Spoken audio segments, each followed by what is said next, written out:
Tottenham going to tomorrow's game having lost 3 Premier League games in a row, and Spurs boss Conte is not best pleased with his side. He told Sky Italia this week that his squad had been weakened in the January window with a lack of ready-made replacement players coming in. Trev, do you think that was that Conte basically saying, I'm not a miracle worker, I was expecting some new faces in Jan, it didn't happen, so we have a 1% chance now of finishing top 4? Yeah, I think he's almost conceding it. Maybe it's a little bit of mind games, but I feel they're in a bit of a difficult situation because they're down to 8th in the Premier League. They've only got, I think, 2 games in hand, or they had 4 and they've lost games. So they've put themselves in a position where it's you almost think they're outsiders now. I thought they were probably favourites with the games in hand they had.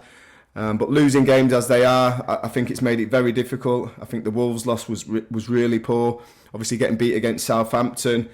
You expect them to get beat off Chelsea, but yeah, they've been underwhelming. I think he's been underwhelmed by the support that he's been given from the board. I think he was quite shocked the standard of players that he had at Tottenham. Once he had a proper look at them, and he knows he needs a fighting chance and he needs new players in the door. So you look through the side. I think they need, central defensive areas. I think they need strengthening there. I think your midfield, they've lost 2 midfielders, Dele Alli going out and Ndombele going on loan.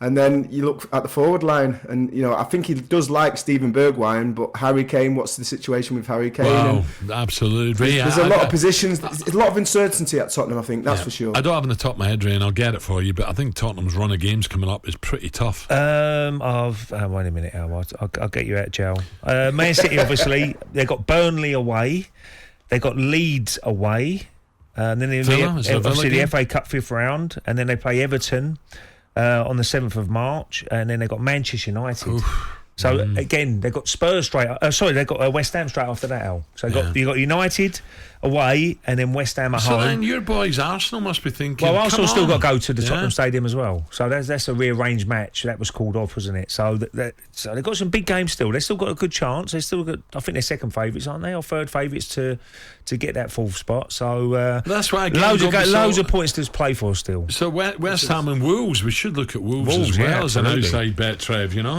Yeah, I've been impressed. The job that Lage has done at the football club, they seem like they're a good unit. They've got a fantastic spirit. They've got a real identity of how they want to play. I think both the midfielders run the game, possession-based team, but they know the system.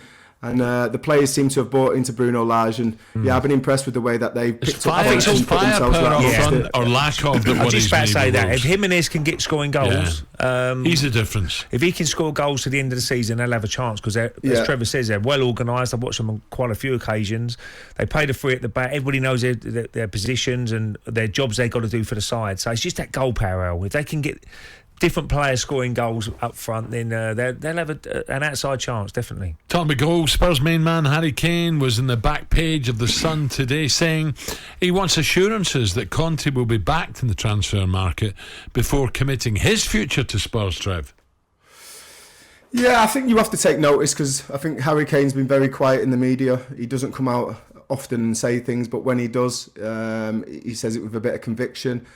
And I think it's pretty similar to what he's echoing his manager, really. I think he sat down, had a grown-up conversation with Antonio, and both of them are on the same page, and they want to know that there's going to be assurances. I think they need about 150 million plus to invest in the summer if they want a chance of getting into that top 4 and start fighting for trophies again. And if Harry Kane knows that kind of money's being spent, then he'll be happy to stay at the football club. And if it's not, I think both him and Antonio Conte, there's a chance that they'll leave in the summer. The problem you have, Al, is that 4th spot, how much money it brings in, revenue. I mean, Champions League, Arsenal have been out for a few years and they've suffered. And players coming in. I've got Champions League football this year. And plus they're paying for the stadium. Yeah. So let me ask you both this question then. If Conte leaves end of the year, does he go to Man United? Could do. I think, you look at Manchester United and where they've been over the last, this is the 9th year, I've mentioned it before, that they've not been winning the Premier League. And they need someone who's a born winner, a proven winner. And I think Antonio Conte, that comes with his territory. And the fact that he's not been successful at Tottenham, or by the end of the season, if he's not successful at Tottenham, it's not for the want of trying. I think you need a fighting chance, and he doesn't feel he's got the squad to compete. So if he does leave, and gets assurances at Manchester United, I wouldn't be surprised if he did jump ship. I would go for the Ajax manager if I was Manchester United. I'll give him an opportunity. He's still a young manager, but he's been so very, very successful at Ajax. And I would just take a gamble and go with him. I know Pochettino's been mentioned, but I would go with Erik ten Hag if I was going to pick the manager if I was Manchester United. Yeah.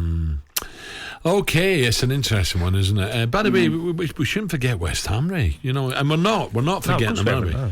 You know, so West Ham are still very, very handily placed. From Brazil, Thursday and Friday morning, 6 till 10 on AM, on DAB, via the talkSPORT app, and on your smart speaker.